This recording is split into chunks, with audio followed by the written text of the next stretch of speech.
Bonjour, bien-aimés en Christ, je vous remercie dans le nom précieux de notre Seigneur Jésus-Christ, vous qui me regardez partout. Cette chaîne, comme vous le savez, c'est pour la prédication, les conseils spirituels et les prières spirituelles. Aujourd'hui, nous allons parler toujours de la parole de Dieu, où le sujet est, je cite, la parole de Dieu est une sémence. Dans le livre de Luc, en son chapitre 8, verset 11, Jésus nous définissait clairement la signification de ces semences. Jésus dit, la semence dont il s'agit, c'est la parole de Dieu. Dans cette parabole qu'il a dite à ses disciples.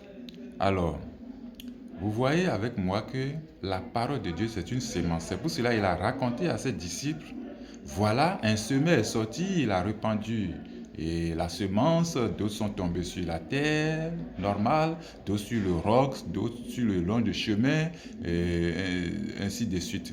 Et plus tard, dans le même livre de Luc, en son chapitre 8, à partir du verset 14, il a expliqué cette parabole. Il a dit, dans ce paragraphe, il a expliqué un peu cette semence dont il parle, qui est la parole de Dieu. Alors, qu'est-ce qui se passe? Il dit que les semences qui tombent sur le long du chemin, ce sont des gens qui reçoivent la parole de Dieu, qui écoutent la parole de Dieu, et très rapidement, Satan vient leur enlever ça. Et ils n'ont plus ces paroles de Dieu dans leur cœur. Il y a d'autres, les semences sont tombées sur les rocs. Sur le roc, ça ne peut pas pousser et avoir vraiment des racines solides. Alors, ce sont des gens qui écoutent la parole de Dieu, mais leur foi ne leur permet pas de solidifier cette parole en elle-même. Alors, un peu de temps, ces personnes succombent.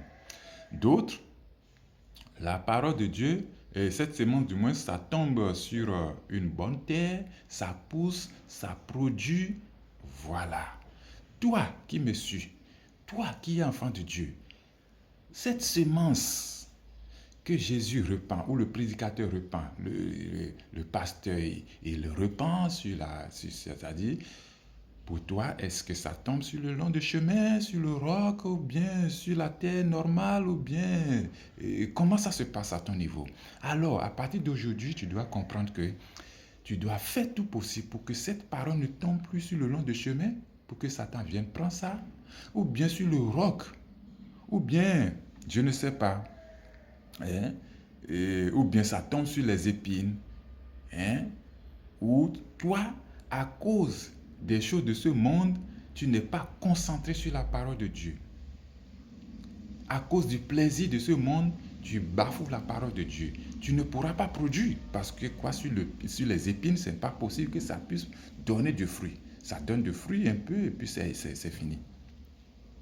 Alors, si ça tombe sur une terre ferme, bien comment on appelle, conditionnée pour produire, ça va produire. Ça veut dire quoi? Toi qui écoutes la parole de Dieu et tu mets ça en pratique, d'abord tu écoutes ça avec honnêteté, avec beaucoup plus de sagesse, d'humilité, tu pourras produire. Pour que nous produisions de fruits, nous devons être attentifs à la parole de Dieu.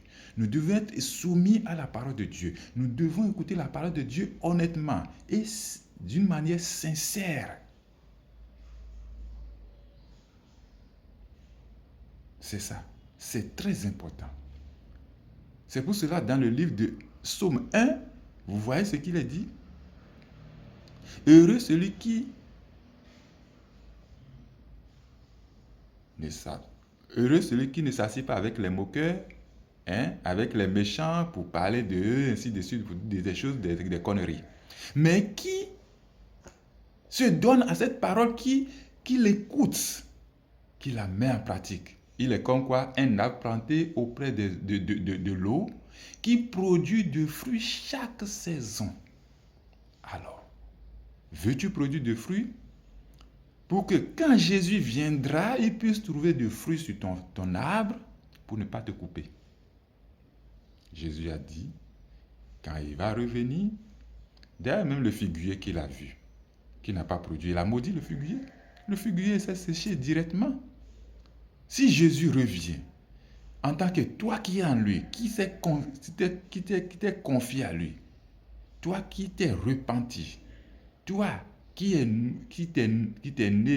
s'est fait né nouveau dans le Christ, tu ne produis pas de fruits. Et quand Jésus reviendra, quand il va te trouver sans de fruits, imagine, tu seras coupé. Pour que tu ne sois pas coupé, écoute régulièrement la parole de Dieu d'une manière honnête et mets cette parole en pratique. Ne fais pas compagnie avec les méchants et les moqueurs. Ne t'assois pas avec les moqueurs. Ne fais pas compagnie du moins avec les méchants pour faire la méchanceté. Fais compagnie du moins avec les justes. Pour faire quoi? Pour faire la justice, pour prôner la justice. Ainsi, tu seras comme un arbre planté auprès d'un courant d'eau qui produit de fruits à chaque saison et à tout moment. Ainsi, quand Jésus reviendra, il va trouver des fruits. Il va trouver que tu es productif. Il pourra faire affaire avec toi. La parole de Dieu, c'est la sémence. Chaque fois qu'on répand cette semence, dispose-toi pour que ça puisse tomber sur une terre conditionnée pour germer, pour grandir, pour pousser, pour devenir un arbre productif. Mais si tu laisses cette semence tomber sur les épines, sur le roc ou bien sur le long de chemin, Satan va prendre ça. Soit les soucis de ce monde ne te permettront pas de produire. Ou bien tu vas croire à cette parole dès que le prédicateur prêche. Quand il descend du pupitre, cette parole sort en toi. Tu ne peux pas enraciner ta foi. Ta foi sera vraiment faible. Et lorsqu'il y aura des tentations, tu succombes facilement. Que le Seigneur Tout-Puissant, qui est cette même semence, qui est même cette parole, que Jésus-Christ, qui est le semeur, puisse nous assister. Et toi, qui es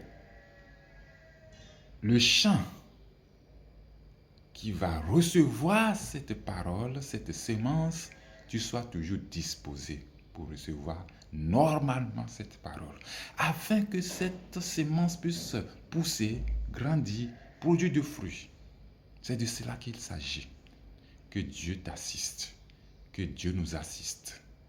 Toi qui me suis, je prie au nom de Jésus-Christ que prochainement,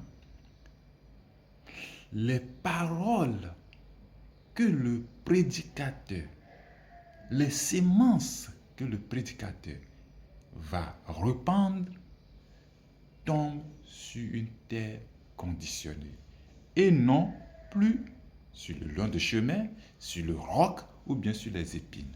Au nom de Jésus-Christ de Nazareth. Amen.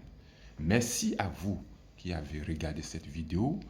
Abonnez-vous, partagez massivement les vidéos. Permettez à vos proches, à vos parents de suivre cette chaîne pour comprendre davantage la parole de Dieu. Que le Seigneur soit constamment avec nous.